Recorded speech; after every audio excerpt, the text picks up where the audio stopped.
You are now watching Real Talk with SlapStik on SlapStik TV. Here, now on SlapStik Television, we have the hilarious and multi-talented comedian, Kool Bubba Ice. What's going on, world? I'm Jack Shepard. I'm here for SlapStik TV. I have my man Kool Bubba Ice. We're going to interview him. One of the funniest comics I knew growing up. One of the biggest helps to me when I was growing up as well. Very funny, very talented. Bubba, tell us where you got the inspiration to be a comedian. What made you start being a comedian? Oh, this is funny. Somebody asked me this question a couple weeks ago, and actually it was my father. My father made me watch old Abbott and Costello pictures, Three Stooges, the Marx Brothers, and he got me into comedy. And anytime a Richard Pryor movie came out, we always wanted to go see it. And he didn't care. It was cussing, wild out. He didn't care. My father thought Richard Pryor was hilarious. When Richard Pryor picture came out, we was gonna see that motherfucker. And when I got to like middle school, which was my elementary school and my middle school was in the same school. Was it like Little House on Prairie? Yeah, like it was like the same school. The church was also. It was a middle school, elementary school, and middle school, all in the same school. He used to sit next to Laura Ingalls and cheat off her papers. He used to eat at the mercantiles. Yeah, all of that. Laura. And yeah, so I did. I saw Eddie Murphy the first time on Saturday Night Live, and that's what made me want to be a comedian. And I was in the 6th grade at that time. 6th grade. And I was like, what, 83? I think so. About 83, yep. About 83, yep. And I seen every Eddie Murphy picture at least about 15, 20 times. I was in 1st grade. 83? For real? Dang! I was in the 6th grade. I think 83. 6th, 8th But I flunked a couple times, so that's not a, okay. All right, let's move on. All right. So, what do you feel like your biggest break to this date has been? Now I don't know. I'm still struggling after 23 years. I mean, I got a couple of hits here and there, like the Power Comedy, Def Comedy Jam when it first came out. Comedy like 3 times. A couple commercials, whatever. You know, little stuff like that. But I want to get to that point where I get that big movie role where it's gonna change my life. You know, I keep having this vision, I'm gonna do a movie, I'm gonna be a serious actor, and nobody gonna believe I did comedy no more. I keep having that same vision, that scares me. Like, I wanna be a comedian. It's impossible. Fucking Morgan Freeman was cool, easy reader. Yeah, exactly. So he went from cool, easy reader to Joe Clark and everybody else. So yeah, so it can happen. It can happen, yeah. You know what I'm saying? It happened with Robin Williams too. Robin Williams started doing goofy pictures and then he started doing serious pictures. When we played that killer in that movie, you couldn't even believe that was Robin. That's Robin Williams acting crazy like that. So anything is possible. Everything.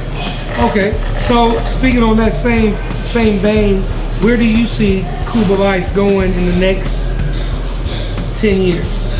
I think by the time I hit that 10-year mark, I think by that 10 year, I think I'll be on some other sets. Like either if I don't get to where I want to go within the next 10 years, I already know I'm gonna be behind the scenes. I'm gonna be the agent, get my own agency, and I'm gonna just get a couple of cats that I know that's hungry like I used to be, and I'm gonna just do that. You know what I'm saying? So if it don't happen within the next 10 years, that's I'm gonna be behind the scenes. That's what I do. I can't do nothing else. Right. So I mean, a regular job, that's not even me. Okay. All right. I haven't had a regular job since 1990. Okay, now let me ask you another question. If you had a dream job, who would be an actor that you would, name me at least 2 actors that you would definitely want to work with. Let's do it this way. Give me an actor who's a serious actor you want to work with. Give me a comedic actor you want to work with. Oh man, that's a tough one because I know I definitely would want to mind working with Robert De Niro. Like he like the man. I'll probably be staring out like this the whole time. Like, hey, Mr. De Niro. It's kind of crazy over there. You know what I'm saying? Robert De Niro would be making an ugly face. Yeah. So it would be Robert De Niro would be my serious actor, and comically, I don't know, for some goofy reason, I won't mind working with Kevin right about now. I think me and Kevin would be funny as hell together. Soul Plane 2? Yeah, he said Soul Plane 2. Nah, that's gonna crash and burn. I want to think like a woman, act like a dude or something, whatever. I don't care, whatever the next Steve Harvey, think like a dude, act like a woman or whatever. I don't know, eat like a bicycle and drive like a car, whatever it is, that's what I want to jump on with. Because I mean, I think me and Kev, like I know Kev since he started, so I think me and him, if we did a film together, it'd be hilarious. Because I know how to work off of him, and you know, so it'd be cool. So, do you think ever you might find yourself in like get lucky enough to be in like a Jack Shepherd picture? Oh man, if I can get into a Jack Shepherd picture, my career changed for the better. I already know that. This boy right his butt off. That's all I know.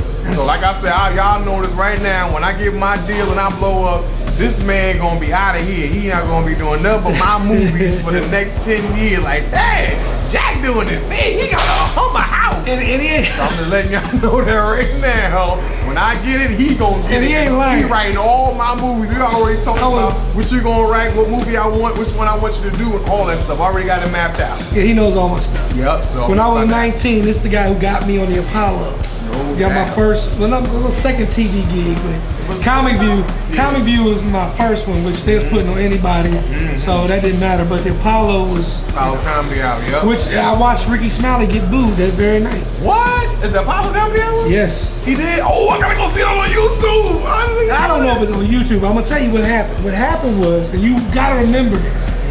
I was about to go on. Ricky Smiley went on before me. The speakers went out upstairs on like the third balcony or whatever, and they started booing. And he was pissed as hell. He came back, I think the guy running his name was Ben Hill or something. Yeah, Ben Hill. Yeah. Ben Hill. He came back to Ben Hill. I deserve to give me another chance on. Ben Hill's like, no. Wow. But we know, look what happened, Ricky Smiley. Yeah, he blew it up now.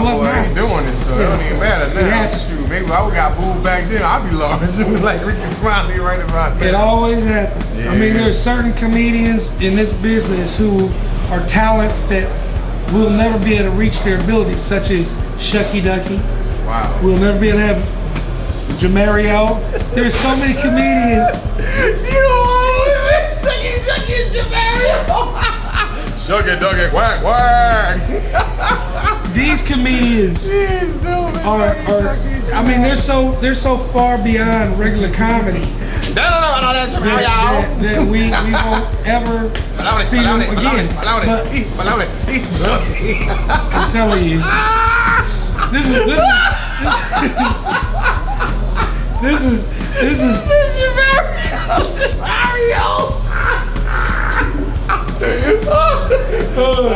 see, for the people at home who don't know why we laughing, there's a couple comedians out there who just had name recognition back on Comic View, but they never really had any comedy. They weren't really funny. So then when they got out there and they became headliners, the audience be sitting like this. I spent $25 to see this. Yeah, it happened. Yeah, it happened. But that's what happened back then. Like if you did Comic View back then and you had a funny 15 minutes, it was over. You going on the road, you headlining and everything. I remember at one time Jamario was getting about 10 G's a show.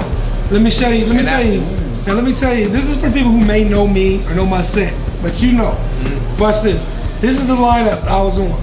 I did a show, don't laugh. I did a show, I was on the road. It was myself, Spike Davis. Oh wow. Lavelle Crawford. Oh damn. And Jamario headline. No, you serious? Why they doing dirty like that? Because he was supposed to be big. Yeah, he was big at the time. He was big at the time. I remember that. That nigga couldn't tell one joke after the three of us got off that stage. And this was at the height of the Prince Pants thing. Yeah. And then, oh my God. Man. So we was in a radio station. We were in a radio station in Kentucky. And we were all doing impressions. Lavelle's doing a Fat Albert impression. He was like, hey, come to the show today. And then I was doing a girl on Fat Albert. Hey, Fat Albert. And, you know, doing both words. Jamario had to interrupt. Holla. I want to do my impression. Here's my impression of Michael Jackson. Dead quiet. All I heard was Lavelle go, get up for this nigga. We on the radio. That went everywhere. And Lavelle is the funniest cat I know because I never laughed at somebody crack on somebody so bad. I don't think I ever told you this. Jamario was getting tore up all the trip. He put on some cologne in the mall. He's like, hey, what this smell like? It's like the pissy wood chips and a hamster cake. Lavelle is stupid. So then the whole trip, and he started wanting to hang with it. So he's riding with the promoter.